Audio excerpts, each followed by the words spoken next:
Bob Dylan a passé la majeure partie de sa vie à garder le silence sur ceux qui l'avaient blessé. Il a laissé les critiques parler, les amis partir et les rivaux réécrire l'histoire. Il a toujours cru que la vraie histoire était dans la musique, pas dans les anecdotes.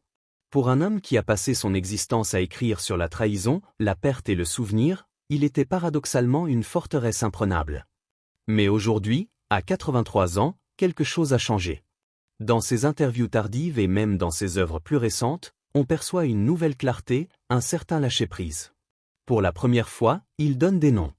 Et les noms qu'il donne ne sont pas ceux d'ennemis publics, mais de ceux qui étaient autrefois ses héros, ses confidents. Ce sont les noms qui éclairent un côté plus sombre du barde, un côté de la déception, de la rancœur. On y trouve des légendes. Paul McCartney, Eric Clapton, Joan Baez, Lou Reed, Frank Zappa, Leonard Cohen et Michael Bloomfield. Leurs histoires ne parlent pas de rivalité banale. Elles révèlent un homme qui ne pardonnait pas la désinvolture, qui ne pouvait pas supporter l'ingratitude et qui considérait le ridicule comme la pire des trahisons.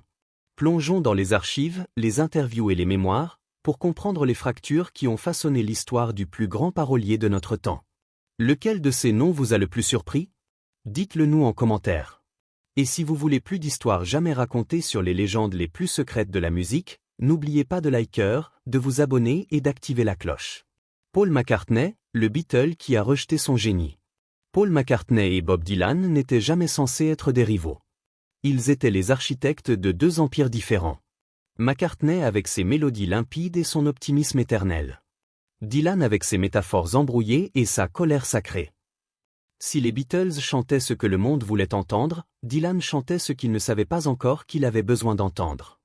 Leur chemin n'était pas fait pour se croiser, mais quand ils l'ont fait, la tension entre leur style et leurs égos était impossible à ignorer. Leur première vraie rencontre eut lieu en août 1964, dans une chambre d'hôtel à New York. C'est Dylan qui introduisit les Beatles à la marijuana, croyant à tort que les paroles de I Want to Hold Your Hand disaient I Get High. Cette nuit-là devint un tournant non seulement pour leur amitié, mais aussi pour la direction musicale des Beatles. Lennon et McCartney créditeraient plus tard Dylan de les avoir aidés à passer de la pop sucrée à une écriture plus introspective, plus personnelle. Pour la première fois, les Fab Four ont vu que les chansons pouvaient porter un poids, une gravité. Nous avons commencé à penser à écrire sur des choses qui avaient un peu plus de sens, a admis John Lennon. Pour Dylan, le respect était réel, mais compliqué. Il aimait Lennon. Lennon était chaotique, mordant, imprévisible. Il avait du tranchant, et j'aimais ça, a dit Dylan. Lennon était un rebelle comme lui, même si leur révolte ne s'exprimait pas de la même manière. Mais McCartney, lui, était différent. Paul était gracieux, diplomate, toujours maître de lui. Il souriait pour les caméras et serrait toutes les mains. Dylan, qui avait quitté son propre concert après avoir lu un nom sur un bout de papier, n'a jamais fait confiance à ce genre de vernis. Pour lui, c'était le signe d'un manque de profondeur, une façade polie pour plaire. Pourtant, l'admiration était réciproque, du moins pendant un temps.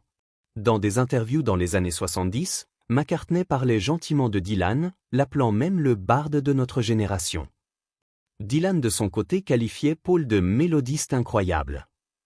Mais au fil des décennies, leurs différences se transformèrent en distance. Dans les années 80, Dylan s'enfonçait dans une période sombre, redéfinissant son son, adoptant une imagerie chrétienne et écrivant des chansons qui s'éloignaient des structures radio pour se rapprocher de la prose. Des albums comme Shot of Love et Empire Burlesque déconcertèrent les critiques et perdirent les fans. Paul, quant à lui, dominait toujours les classements, écrivait de la pop entraînante, collaborait avec Michael Jackson et restait solidement dans les faveurs du public. Puis vint 1987. Dans une interview qui semblait anodine, on demanda à McCartney ce qu'il pensait des œuvres récentes de Dylan. Sa réponse, « Je ne pense pas qu'il écrive encore des chansons dont les gens se souviennent. » Il ne l'a pas dit avec méchanceté, mais il ne l'a pas dit avec bienveillance non plus. Et cette phrase frappa Dylan en pleine poitrine, comme une lame. Car Dylan n'écrivait plus pour les classements. Il écrivait à travers quelque chose. Des chansons comme Every Grain of Sand et Ring Bell étaient imprégnées de solitude, de foi et de réflexion. Entendre quelqu'un qu'il admirait autrefois les réduire à de l'oubliable, cela ne déclencha pas la colère. Cela déclencha quelque chose de pire, le silence. Une performance conjointe en cours de planification fut annulée quelques jours plus tard. Aucune raison donnée, aucune explication officielle, juste abandonnée. Dylan aurait dit à un ami, Paul écrit des lettres d'amour, moi, j'écris des cicatrices. C'était la seule fois où il s'approcha de nommer la blessure. Dans les années suivantes, Dylan parla de Lennon dans ses interviews. Il loua George Harrison aussi. Mais Paul, il fut laissé de côté, pas insulté, juste effacé. Même lorsqu'on interrogea directement Dylan sur l'impact des Beatles, il mentionna rarement McCartney par son nom. Il n'en avait pas besoin. Son silence disait tout. Eric Clapton, le guitariste qui a transformé les éloges en poison. Aux yeux du public, Eric Clapton et Bob Dylan semblaient être des frères musicaux. Clapton appelait Dylan le plus grand poète de leur époque. Dylan louait la maîtrise du blues de Clapton. Ils partageaient des scènes, échangeaient des couplets, jouaient même des jams improvisés que les fans bootleg et chérissent encore aujourd'hui. Mais derrière ce respect mutuel se cachait une blessure qui ne s'est jamais refermée. Tout a commencé à la fin des années 1970. Dylan entrait dans une des phases les plus étranges et les plus personnelles de sa carrière, explorant des thèmes spirituels, des chansons sur Dieu, le péché, la rédemption. C'était polarisant. Pour certains, il s'était perdu. Pour d'autres, il avait trouvé quelque chose de plus profond. Clapton, alors au sommet de sa carrière solo, ne se retint pas. Lors d'une session d'enregistrement avec un producteur commun, peut-être après quelques vers, Clapton aurait déclaré que Dylan était en train de décrocher, qu'il avait perdu son tranchant et que la couronne poétique du rock avait besoin d'un nouvel héritier. Il laissa entendre, sans arrogance, mais certainement sans modestie, que cela pourrait être lui. Le commentaire circula rapidement. Lorsqu'il parvint à Dylan, il n'explosa pas. Il n'écrivit pas de chansons amères. Il se contenta d'annuler une session prévue ensemble, sans raison, sans explication. Et c'est ce qui scella l'affaire. Pour Dylan, le silence n'était pas passif, c'était une punition. Des proches affirment que Dylan voyait Clapton comme un gentleman en surface, mais calculateur en profondeur, le genre d'homme qui flatte à la lumière du jour et poignarde dans l'ombre. Et pour Dylan, c'était pire qu'une critique d'un inconnu. C'était une trahison d'un autre écrivain, d'un homme de mots qui aurait dû savoir mieux. Ils ne se sont jamais disputés publiquement. En fait, Clapton a continué à parler gentiment de Dylan dans les années suivantes, mais Dylan, il ne mentionna plus jamais Clapton avec chaleur. Dans ses mémoires et interviews tardives, le nom de Clapton est étrangement absent, effacé d'une histoire qu'ils avaient un jour partagée. Ce n'était pas une question d'ego, c'était une question de confiance. Bob Dylan ne détestait pas Eric Clapton pour une seule remarque. Il détestait l'écart entre ce qui était dit en public et ce qui était cru en privé. Et dans le monde de Dylan, cet écart était l'endroit où le respect mourait. Joan Baez, la reine du folk qui l'a dit perdu. Il fut un temps où Joan Baez et Bob Dylan partageaient la scène comme des souverains, deux voix entremêlées dans un même mouvement. Ils défilaient ensemble lors des manifestations pour les droits civiques. Ils harmonisaient leurs chants dans les cafés et les amphithéâtres. Aux yeux du monde, ils n'étaient pas seulement des collaborateurs, ils étaient les symboles d'une protestation, d'une poésie, d'un but commun. Mais cette harmonie n'a pas duré. Leur rupture ne fut pas soudaine. Elle fut lente, amère, nourrie par la déception. Au début des années 60, Baez était déjà une chanteuse folk respectée. Lorsqu'elle fit monter sur scène un Dylan encore inconnu, elle ne se contentait pas de le soutenir. Elle l'élevait. Et Dylan s'est élevé rapidement. Ses chansons sont devenues des hymnes. Mais tandis que Baez restait ancré dans l'activisme, Dylan prit une autre voie. En 1965, il abandonna sa guitare acoustique pour une électrique. Ses textes devinrent plus surréalistes. Pour Dylan, c'était une évolution. Pour Baez, c'était un abandon. Elle ne garda pas sa frustration pour elle. Dans des interviews, Baez déclara que Dylan avait tourné le dos à la cause. Elle suggéra que son changement était égoïste, qu'il avait perdu sa mission. Tandis que Dylan restait silencieux en public, ses mots à elle le blessaient profondément en privé. Pendant plus de 40 ans, Dylan refusa toute collaboration avec Baez. Malgré les demandes des fans, il n'y eut ni retrouvailles sur scène, ni enregistrement commun. Interrogé en privé à son sujet, Dylan murmura un jour « Elle chantait pour le peuple, moi je chantais pour moi ».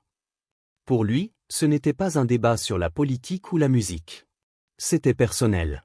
Elle connaissait ses peurs, ses doutes, le poids qu'il portait en tant que jeune auteur-compositeur écrasé par l'obligation d'être la voix d'une génération. Et lorsqu'il a changé de direction, elle ne l'a pas soutenu. Elle a utilisé cette connaissance contre lui. Même lorsqu'ils assistèrent aux mêmes événements des années plus tard, une froideur silencieuse persistait entre eux. Lou Reed, le poète punk qui a tourné son art en dérision. Bob Dylan respectait le risque. Il admirait ceux qui défiaient les structures et brisaient les traditions. Peu d'artistes l'ont fait avec autant d'audace que Lou Reed. En tant que leader du Velvet Underground, Reed a contribué à redéfinir ce que le rock pouvait être. Brut, littéraire, étrange. Dylan l'avait remarqué. Mais l'admiration peut devenir glaciale, surtout lorsqu'elle est accueillie par la moquerie. Dans une interview de 1974, Lou Reed prononça une phrase qui résonnerait dans l'esprit de Dylan pendant des décennies.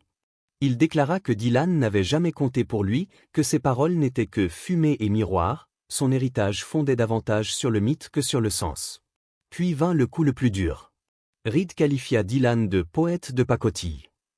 En vérité, pour Dylan, ce n'était pas juste une critique, c'était une forme d'effacement.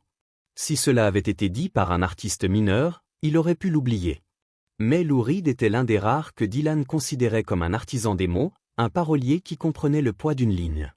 Et voilà que cet homme le rabaissait, non pas avec réflexion, mais publiquement. La réponse de Dylan ? Un silence total. Il ne mentionna plus jamais Reed dans ses interviews, aucune référence dans ses mémoires. Le nom de Reed fut absent des discours où Dylan remerciait d'autres auteurs-compositeurs. Pour un homme qui avait influencé plusieurs générations, Reed devint un fantôme dans l'univers de Dylan. Le moment décisif arriva au début des années 90, lors d'une interview avec Rolling Stone. Un journaliste évoqua distraitement le nom de Lou Reed. Dylan leva les yeux, haussa un sourcil et demanda « Qui ?» Puis il sourit, non pas avec malice, mais avec froideur. Ce n'était pas une blague. C'était le genre de rejet qui ne laisse aucune place au pardon. Frank Zappa, le génie qui a transformé le sarcasme en arme. Frank Zappa ne mâchait jamais ses mots.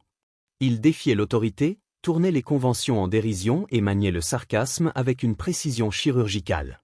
Pour la plupart des artistes, ces critiques s'accompagnaient d'un clin d'œil et d'un haussement d'épaule, un provocateur autant qu'un génie. Mais pour Bob Dylan, les piques de Zappa n'étaient pas brillantes, elles étaient cruelles. Dans de nombreuses interviews, Zappa attaqua Dylan sans la moindre retenue. Il qualifia sa voix de tragédie vocale, rejeta ses paroles comme des divagations pseudo-intellectuelles et ridiculisa ses fans. Dylan ne répondit pas, ni publiquement ni par écrit, mais ceux qui le connaissaient affirment que ce silence n'était pas de l'indifférence. C'était une blessure recouverte de retenue. Le moment le plus révélateur survint des années plus tard lors d'une soirée à Laurel Canyon. Un ami commun tenta de réunir Dylan et Zappa, croyant qu'une poignée de main pourrait effacer les années de tension. Dylan se figea. Il ne cria pas. Il n'insulta pas. Il refusa simplement de bouger, ne tendit pas la main. Zappa esquissa un sourire, leva son verre et lança « On dit que le silence est ton meilleur couplet ». Dylan se retourna, quitta la soirée. Leonard Cohen, le poète qui lui a volé sa noirceur. Parmi tous les noms de la liste de Dylan, celui-ci ne naquit pas de la colère, il naquit de la révérence et de quelque chose de plus complexe. Bob Dylan admirait profondément Leonard Cohen publiquement, sincèrement. Il déclara un jour que Cohen était au plus haut niveau des auteurs-compositeurs. Mais sous la surface, cette admiration se mua lentement en rivalité, puis en ressentiment silencieux. Le timing n'arrangea rien.